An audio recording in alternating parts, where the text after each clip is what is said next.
now offering a very unique product called the Epoxy Terrazzo coating. It's a very cost-effective way to zhuzh up your floor, get your floor looking a lot better than tilings, and very effective against grease and food stains and things like that.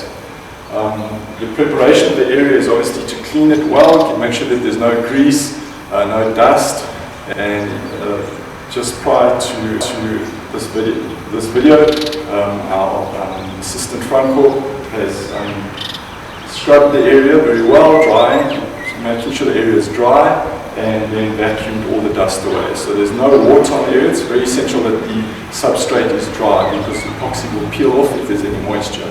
So we made sure that the cleaning processes happen dry. So to start, we're going to mix parts A and B of the base coat. So in here there's 4 liters, and we're adding 1 liter of the catalyst to the base coat.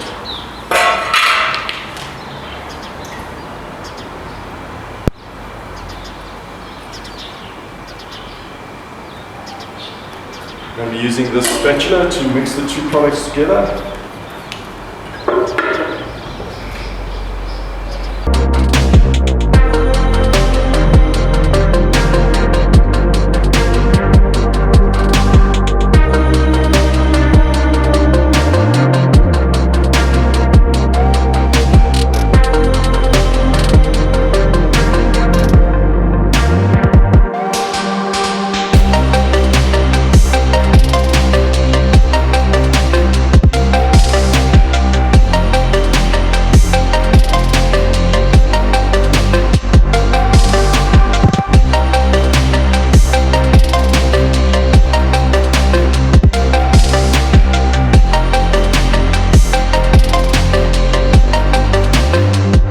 Hi everybody, so we've applied the base coat, the primer base coat first, and we've allowed 24 hours for the coating to dry, and now we are going to apply the second epoxy coating, which we're going to mix parts A and B together using this spatula, and after that, and in the application process we're going to be using the brush to do the edges and the cutting, and the roller to do the main application. We've obviously got an extension pole here, which makes the application quick and fast, allows you to stand up during the application process.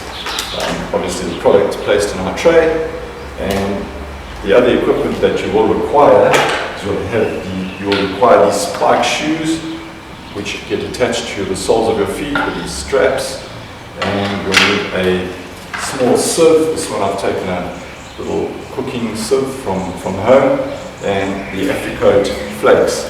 Now these flakes are available in a range of colors, and they get applied onto this plate here, the lid for the flakes, and we apply them on here, and then we gradually dust these flakes over the wet coating. So the shoes are essential because you don't want to walk on the wet paint, and the spike shoes ensure that we don't affect the coating below. So the sprinkling of the flakes must be done in a uniform manner so you have a nice pattern, consistent.